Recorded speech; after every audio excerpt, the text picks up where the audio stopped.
daawwattoota TV Oromiyaa kan magaalaa Torontoo irraa isiniif darbu. Sagantaan guyyaa kanaaf qabnu akka armaan gadiiti. Ani agartuu Shankifeeti.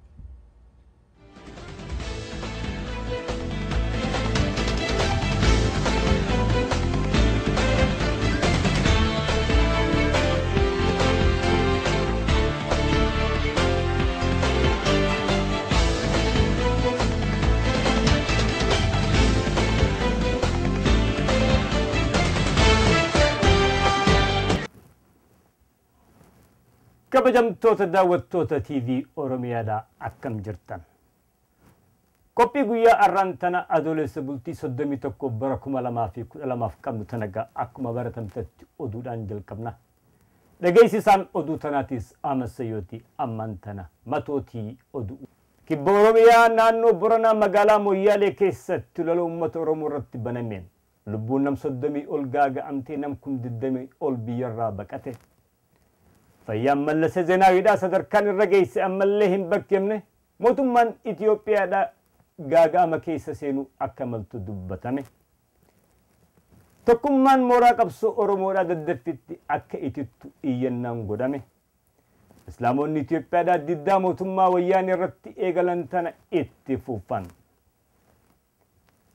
Dhiha Oromiyaa naannoo Boranaa magaalaa Moyyaalee keessatti lola uummata Oromoo irratti banameen lubbuun nam 20 olii dhabamtee nam 20 ol akka biyyarraa baqate oduun achirraa baatee fi naannoo adda addaatti takkaafuu meeshaa qunnamtii adda addaatti addunyaarra facaatetuun ibsite. Akka agartuu ijaa sanitti takkaafuu naannoo sanitti humniti hidhattee uummata Oromoo irratti lola bante tuni kan naannoo Somaaliyaarraa dhufte ta'uusiitis mirkaneessite.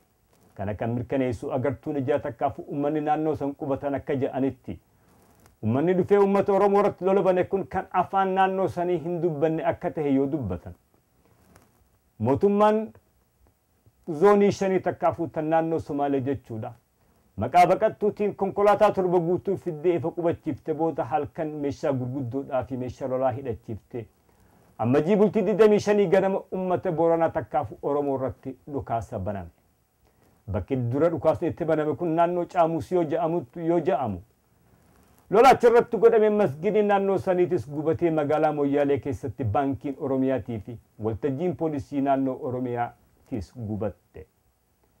Yeroo humniti meeshaa gurguddoo lolaa tan akka baazuqaa matariyaasii fi meeshaa lolaa adda addaa hidhattee uummata irratti dhukaasa bante tun magaalaa san shororkeessitee nam 20 guutuu biyyarraa baqachiiftu. Humniti mootummaa wayyaaneedhaa magaalaa Moyyaalee irraa kiiloomeetirii 2 qubatee taa'aa akka ture uummanni biyyaatis dubbate. Mootummaa wayyaanee gamasiitiin tun waldhabbii uummata gidduutti uumamtee poolisii ilaalchi jechuudhaan ajajaa poolisii naannoo Oromiyaatii fi poolisii isaa waggitti ergite booda ifa dhuman booda waraanni mootummaa wayyaaneedhaa magaalaa seenee haala san eeggisiisuu takkaafuu dhaabuu danda'uu isaatiis dubbatamullee. Yeroo ammaan tanaa keessatti naannoo baadiyyaatti lolli deemaa akka jiru oduun naannoo sanirraa baate ibsite. Yeroo humniti naannoo biraarraa meeshaa gurguddoo lolaa hidhatte uummata nagayaa uummata Oromoodhaa kan hidhannoo takkallee harkaan qabne irratti lolli akkanaa banamee gaaga'amni akkanaa irra gahu. Humniti mootummaa wayyaaneedhaa magaalaa xarafa teessee daawwachuun isiidha. Harka kamiitu uummata kana duuba jira waan dirree baatee calaqqisaati. Fayyaan mallasa zeenaawiidhaa sadarkaan irra geesse ammallee akka hin beekamin maddi oduu addunyaa adda addaa ibsa torban kana keessa kanneen irratti dubbatan. Gaazexeessitoonni takkaafu barreessitoonni biyyoota alaa kan haala kana hubachuudhaaf naannoo san dhaqan.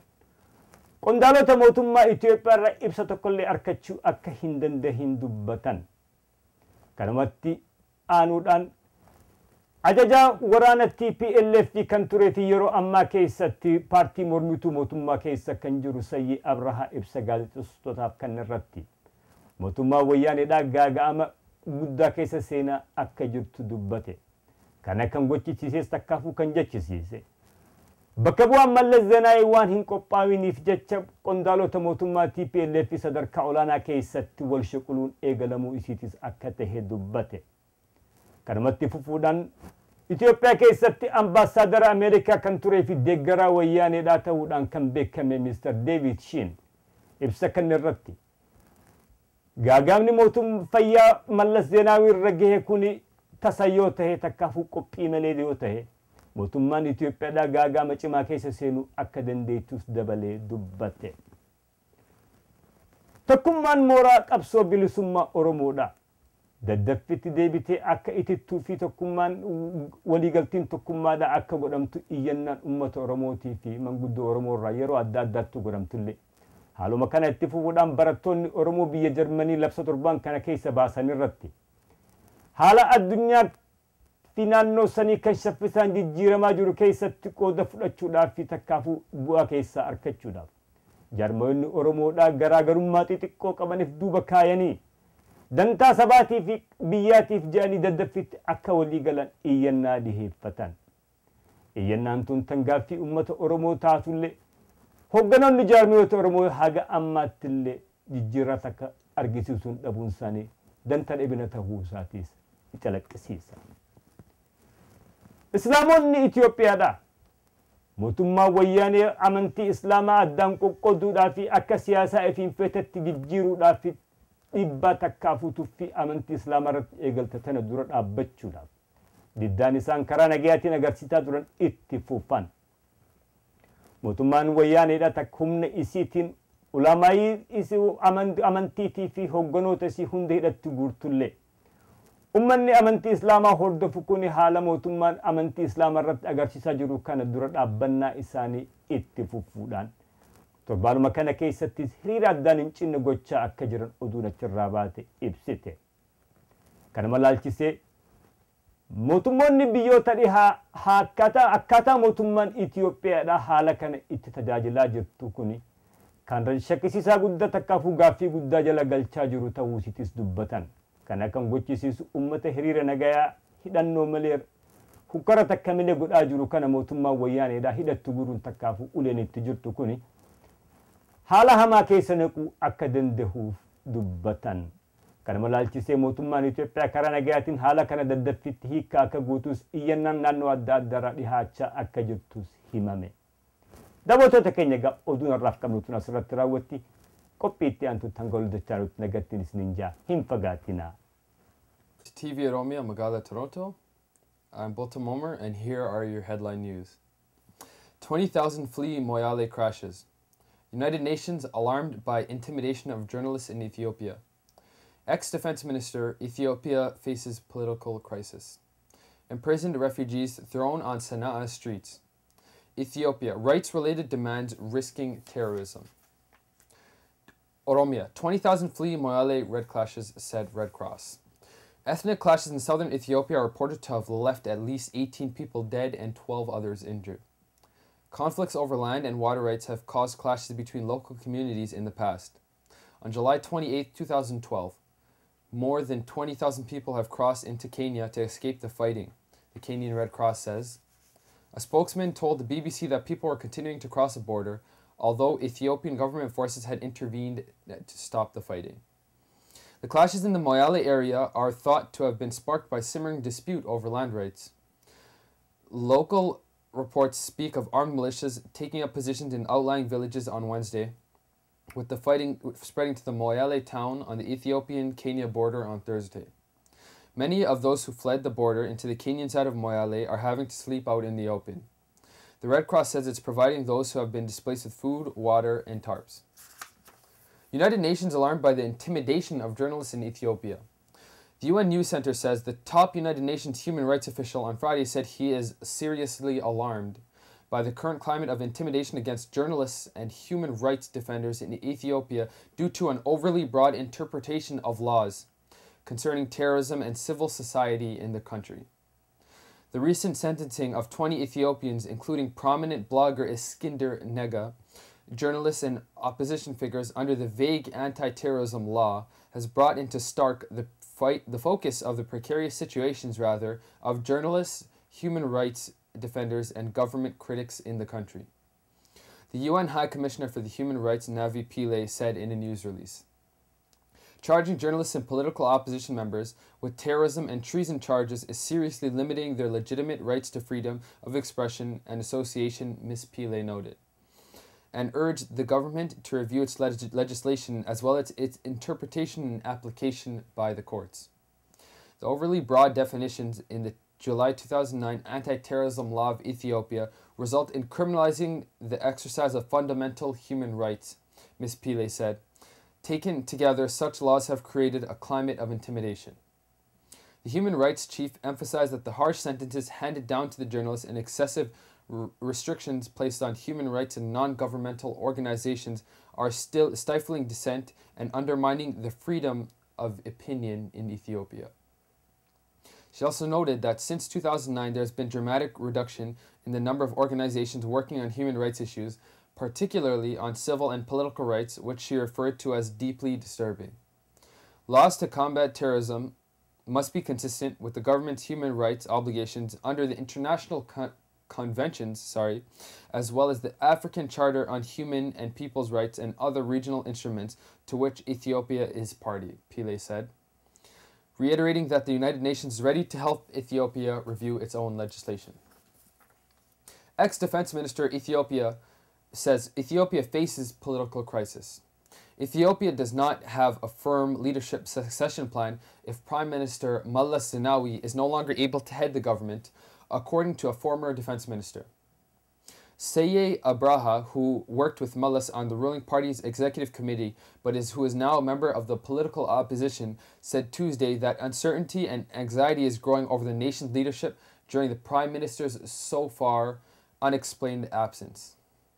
He blamed it on the country's one-party electoral system and said Mallas's one-man rule style of governing over the past 12 years.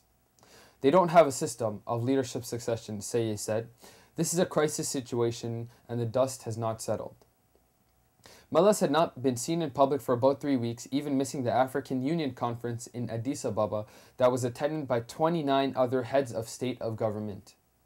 Some reports in the international press have speculated he is suffering from a serious illness and has been receiving treatment since June 26th in a Brussels hospital.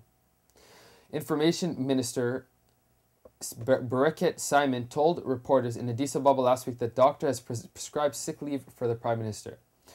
Bereket assured the public that Mallas is in good and stable condition and will return to work when he has recuperated. Reliable news about the Prime Minister's health has been hard to come by in Ethiopia. According to the Committee to Protect Journalists, the most recent edition of the independent weekly newspaper Feteh contained a report on the Prime Minister's health, but that issue of the publication was confiscated by the governing printing house. Imprisoned refugees thrown on Sana'a streets. No longer prisoners, these Oromo Ethiopian refugees now live on the streets with no food, water, blankets, or mattresses. African refugees and asylum seekers demonstrated the Human Rights Ministry in Hada on Monday morning, protesting excessive force used by Yemeni security forces to remove them from the country's immigration prison the previous evening. According to the former prisoners, security forces forcibly removed them from prison. Security forces used tear gas and rubber bullets, the former prisoners said, throwing tear gas canisters into cells to disorient them before dragging them out and beating them with steel rods. Ethiopian, Eritrean, and Somali refugees who were in the prison now live on the streets. During the height of the political uprising, refugees facing increased violence from the Yemeni security forces demanded a durable and a permanent solution to their situations. Many of us have been here for 10, 15, even 20 years, said one Oromo Ethiopian woman. We asked for Yemeni citizenship or repatriation elsewhere. They rejected all of our demands, and after being removed, we agreed we would go to the Al-Kharaz refugee camp. They took 3 buses to Al-Kharaz. The rest of us were taken to prison. UNHCR estimates 400 refugees were initially taken from outside the UNHCR building and placed in immigration prison. Prior to Sunday's removal of the refugees from prison, UNHCR estimated there were 120 men, children, and women inside. Prisoners said there were 114 refugees, 102 Ethiopians, 7 Eritreans, and 5 Somalis, including 40 women and 54 children. The youngest of the imprisoned was 3 months old. They threw tear gas canisters into the men's cells, Makia Ahmed, 25, said. The gas drifted over the women and children were crying and vomiting. After they removed us from our cell, they hit me on the back with a steel rod and then picked me up and threw me into a van. Refugees at Monday's protest, now living on the streets with no food or water, sounded increasingly desperate. We weren't allowed any dignity, Ahmed said. We can't live like this. Take back your IDs.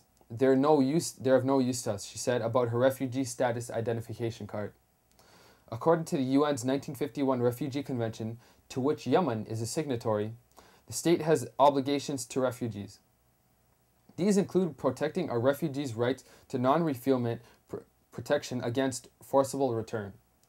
While the Yemeni government grants prima facie refugee status to the Somalis fleeing 2 decades of war, it does not recognize the refugee status of Ethiopians and Eritreans. Yemeni policy is to arrest and deport them, behavior that is contradictory to international law according to the Human Rights Watch. Ethiopia says rights-related demands risking terrorism. The Human Rights League of Horn of Africa would like to express its deep concern regarding how the TPLF and EPRDF governments of Ethiopia is handling the countrywide peaceful protests by Ethiopian Muslims that have been going on for months, both prior to and following the allegedly hijacked elections of the Supreme Council of the Islamic Affairs of Ethiopia. Religious freedoms were among the fundamental rights enshrined in the current Ethiopian constitution as well in the Universal Declaration of Human Rights. It is stated in Article 18 that everyone has the right to the freedom of thought, conscience, and religion. Despite all these facts, as has been witnessed in the past couple of weeks and months, the Ethiopian government has been going beyond limits and meddling the internal affairs of religious institutions, specifically the Muslim communities. Among the very explicit actions of interference by the government in the religious affairs of the Ethiopian Muslims were establishing and introducing Islamic schools run by a religious sect of its own, which is deemed an outsider by the local Muslim communities, and installing unelected religious leaders who were not approved by worshippers but sympathetic to its politics and policies. What is more, the government became very heavy-handed in handling protests by the Muslim communities where they came out at different places and times to express their oppositions to the actions being taken by the government. As a result, a handful of worshippers have been killed, thousands have been arrested and imprisoned. In one of its most recent attempts of crackdown that took place on the 21st of July, the government police used forces of tear gas against protesters at and around different mosques in the capital, Addis Ababa. Although there have not been human casualties, thousands of arrests have been made also during this time. All that the TPLF and EPRDF governments of Ethiopia has shown to the world in the past 20 or so years that it has always intended to ensure full control and monopoly over all aspects of lives of the Ethiopian peoples. To this end, it has been refusing all forces, militaristic and police, political, economic, to harass and intimidate the citizens of the country and coerce them into submission.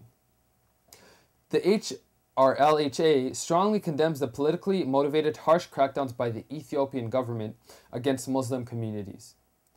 It calls up on the TPLF and EPRDF leaders to not only honor all constitutional provisions and refrain from taking violent actions against its own people, but also release without preconditions all those who are arrested and detained in relation to this particular religious conflict. HRLHA also calls up on the Western political allies of the TPLF EPRDF government of Ethiopia to exert its pressures so that it would turn around and start working on the genuine democratization of the country. Thank you for watching TV Oromiyaa, Magaalaa, Torontoo. This is Boltam. Thank you for watching. daawwattoota keenya egaa ammaan tana ijoo dubbiittiin isin deebisa. Ijoo dubbii arraaf qabnu jalatti jecha sammuun harka hin qophaa'ini kannaa fuuldura jirtu hin dhaqqabdu waan jirurrattiin takkaa lama ja'a. Jecha kana kanarraa fudhanne jecha afaan alagaa takkaafu afaan faranjiitti opportunity favors a prepared mind jedhurraa kan ka'e. Arraan tana haalli gaafa Afrikaatii fi haalli addunyaadhaa saffisaan jijjiiramaa jira. Akka uummata Oromootti kan biyya isaa haqa isaa mirga isaas falmachuudhaaf bara 40 ol qophii godhaa jirutti eessarra jirra qophii maal qabu yeroo adda addaa keessatti haalli addunyaadhaa jijjiiramaa dhufaa jira jijjiirama godhame keessatti yeroo hedduu haala anjaawaa keessaa dhimma bahachuu hin dandeenye if duuba deebinee yoo laalle bara 91tti maaltu uumame sanirraa maal arganne gaaga'ama akkam keessa geenye qophii qabaachaa turre sanii asiis haala anjaawaa lamaa sadiitu uumame namoonni naannoo siyaasaa turtan irra guddaan ni beekama karaa Sudaaniitiin haala anjaawaa ture karaa Somaaleetiin haala anjaawaa ture naannoo warra jirtuttis haala anjaawaa ture adeemsa kana keessatti akka ummata qabsoo godhaa jiru tokkoo fi hogganoota qabsoo tana gaggeessaa jiru irratti qophiin nuti godhaa jirru turre maal fakkaatti eessarra jirra biddeena nama qubsu eelee irraa beekanii jetti Oromoon haala amma jirru kana keessa yoo laalle haaluma fedha keessattuu anjaa uumame keessattuu dhimma keessaa bahachuu akka hin dandeenye ifa agarsiifna kana keessaa kan bahuu dandeenyu yoo maal goone yoo qopheeyne sammuuf qopheessine ummata keenya hiriirsine qopheessine qofa kana gochuudhaaf wareegama barbaachisa wareegamni arraan tana kana gochuudhaaf nu barbaachisu wareegama qabeenyaati wareegama lubbuudhaati miti wareegama yaada wareegama fedhiidha wareegama heegareeti arraan tana warri qabsoof na takkaafuu qabsoo gaggeessina jennu kun akkaan manni keenya manaa bahee yaada isaan irratti dhumaniif bakkaan gahuudhaaf takkaafuu qabsoo sana gaggeessuudhaaf jaarmoleen arraan tana maqaa adda addaa himachaa deemaa jirtu hundinu yaanni isaanii galiin isaanii tokko jennee dubbanna karaa akkaataan irratti wal dhabnu karaa kamirra deemna akkamiin deemnaadha namni galii takka qabu yaada tokko qabu aadaa takka qabu biyya takka qabu maqaa tokko himatu afaan tokko dubbatu karaa irra deemu irratti akkamiin walii galuu dadhabe sammuun guddoon as keessa akkamitti bahuu dadhabte hayyuun hedduun qabnu akkamitti tana keessaa nu baasuu dadhabte rakkina sammuu akkan jenne sammuu qabna rakkina hayyuu akkan jenne hayyoota qabna rakkina manguddoo akkan jenne manguddoota qabna rakkina jeynoota akkan jenne jeynoota hedduu qabna duba walitti qabuu maaliif dadhabne walitti qabamuudhaaf jeynummaa barbaachisa jeynummaan arraan tana kanarraa eenyu hayyoota qofarraa miti hogganoota keenya matootii keenyarraa yeroo arraan tana dadhabnee if duba deemaa jirru kana keessatti hayyuuleen silaa qabsoo tana mataa waliin nu qabdu jennee eeggannu gareen isiidha faagaa addaa banachaa jirti kunis faca'insa keessaa tokko iyyannaan arraan tana dhiyeeffannu sammuu qopheessinee yoonii fi walii gallee garaagarummaa xixiqqoo qabnu achi keenye fedhii akka dhuunfaatti qabnuuf dubatti darbine dantaa sabichaa ummataa fi oromootii fi lubbuu dhangalaamte takkaafu awwaalcha dhabdee saniif jennee walii galle malee alaan gallu sammuu tanaaf yoo qophoofne haala addunyaa shaffisaan deemaa jiru kana keessaa dhimma bahachuu dandeenya waliif haa gallu isiniin jenna daawwattoota keenya waan dhaggeeffattaniif galatoomaa isiniin jechaadha kan isiniin dhaammatu Ahmad Sayyooti qophii itti aantutti hanga walitti dachaanutti nagaatti. Hi, my name is Zensa Hussein. The Endless Violence Against Oromo Nationals, Fear of Torture, Human Rights League of the Horn of Africa Appeal and Urgent Action, July 2012. An end to the years of harassments and intimidations through arbitrary arrests, indefinite detentions, kidnapping and disappearances, etc., not yet in sight. Many Oromo nationals in Oromiyaa regional state have been arrested and detained in the month in this month of July 2012. According to HRLHA correspondents in the country, the major target areas of this most recent government-sponsored violence include the capital Addis Ababa, Dambidolo and Ovenfilo district in western Oromiyaa, Dire Dawa in eastern Oromiyaa, and Moyale Borona zone in southern Oromiyaa. Although it has been difficult to identify everyone by their names, HRLHA correspondents have confirmed that a lot of Oromos have been arrested and detained in the capital city of Addis Ababa during the first 2 weeks of this month of July. Among them was Mr. Handuma Banti, an employee with Save the Children NGO, who was picked up from his office on July 12, 2012 and taken to an unknown destination. Out of the other scores of Oromos arrested and detained in Dambidolo district and western Oromiyaa, HRLHA reporters have been able to obtain the names of the following 13 victims: Mr. Bati Tilahun, peasant; Mr. Garoma Hambisa, peasant; Mr. Barisa Ijigu Fromsa, peasant; Mr. Kache Araga, peasant; Mr. Mosisa Abdisa, peasant; Mrs. Tahahi Abiot, teacher; Mr. Bula Taraku, peasant; Mr. Samuel Lima, peasant; Mr. Hika Abdallah, peasant; Mr. Saraji Boginu, peasant; Mr. Bobo Idiso, peasant; Mr. Gatahun Sharifra, peasant; and Miss Gifty Surafel. These Oromo nationals, all of whom are farmers, have been arrested, detained, or terribly on alleged political grounds since the 9th of July 2012, and none of them have been able to communicate with families and or friends since then. Mr. Abdul Fattah Yusuf, Mr. Mustafa Kamal Mume, and Mr. Bonaya Khalil were among the Oromo detainees from Dire Dawa locality in eastern Oromiyaa in a separate extrajudicial action jointly taken by members of the Federal Army and Regional Police on July 11, 2012. All of them were taken to police the Makelawi Central Investigation Office, about 550 kilometers away from their hometown of Dire Dawa, are believed to have been kept in solitary confinement with the risk of being subjected to torture.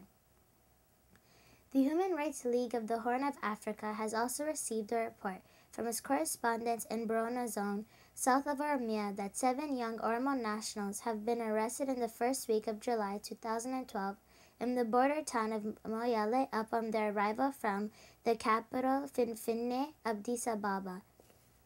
They are Elemu Rakija, Yohannis Kadida, Tadele Dinsa, Kumilacho Simagimamo, Abdisa Mosisa, Zelalem Abashu, Mohamed Nagasa Tucho.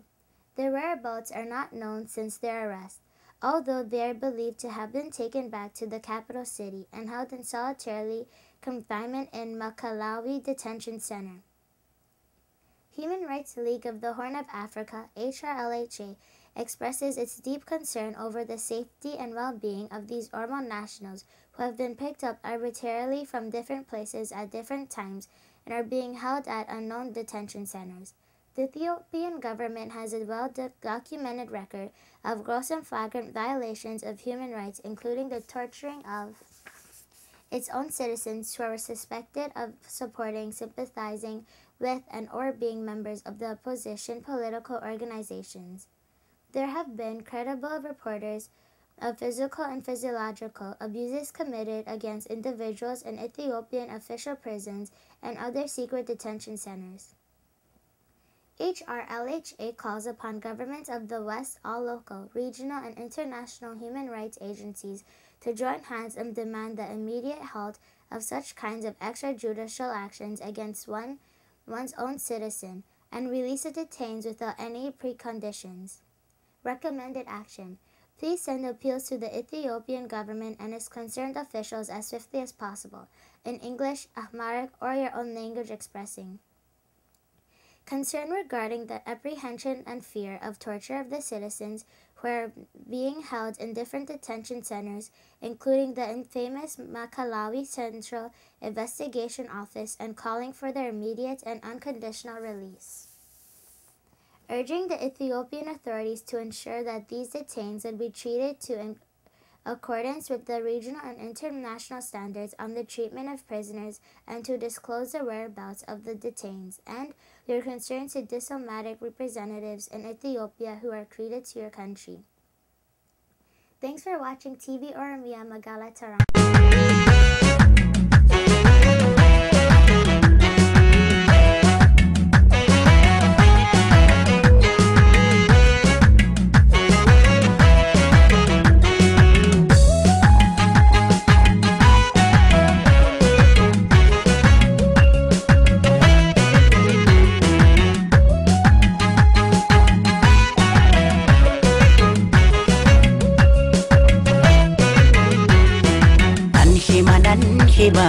Nanhima waeke Nchallisu argee Oromiyaa tiyya Biyya hayyuu qaroon Biyya goonni mi'irree Dachee kiirraa margee Nanhima Qabda seenaa cima Nanhima Qabda seenaa cima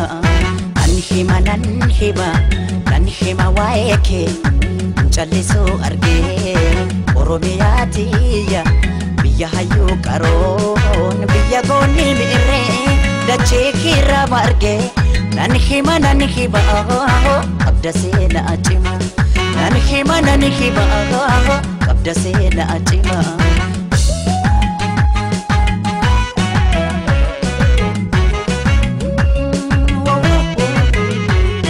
Kan sitti baqatees Kan sirraa dhalatees Ija tokko ilaalta Ormaa firan jettu Kan beela'eef laata Hundaaf gara laafta Hunda toleetti koo Hunda hammattu koo Abaatee waaqattu Akkataa keengattu Hunda toleetti koo Hunda hammattu koo Abaatee waaqattu Akkataa keengattu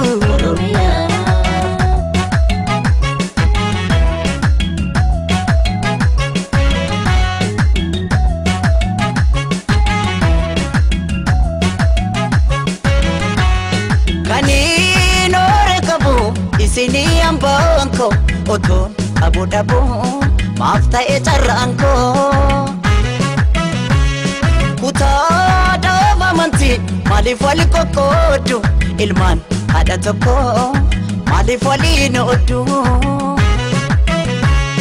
Maaloo yaalmaan koo kutusu Maaloo yaalmaan koo hangafa Maaloo ormayyuu guddise Dabarsee fi boonse maa dabaree dhaba Jette Oromiyaa jette karmeen boose Oromiyaa tiyya Sore ko soreeti Otoo nuti jirru Naaftu booddeeti Oromiyaa tiyya Sore ko soreeti Otoo nuti jirru Naaftu booddeeti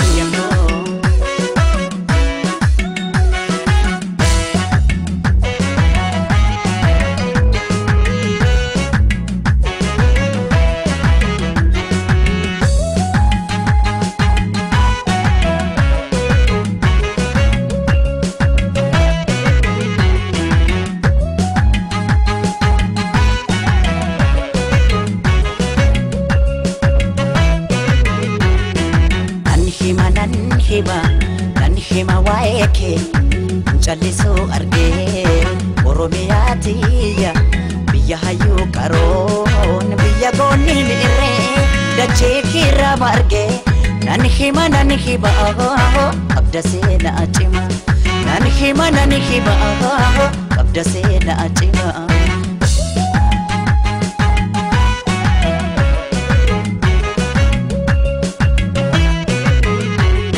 Fincaa'aa fi gibeen suma keessa jiru Dachee keerra jiru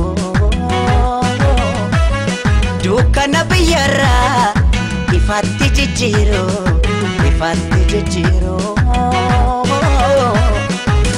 Nafal bunike Oromiyaa madda galii biyya Oromiyaa alabdi rakkata Oromiyaa Oromiyaa tiyya Oromiyaa nafal bunike Oromiyaa madda galii biyya Oromiyaa alabdi rakkata Oromiyaa yabonsitu tiyya Oromiyaa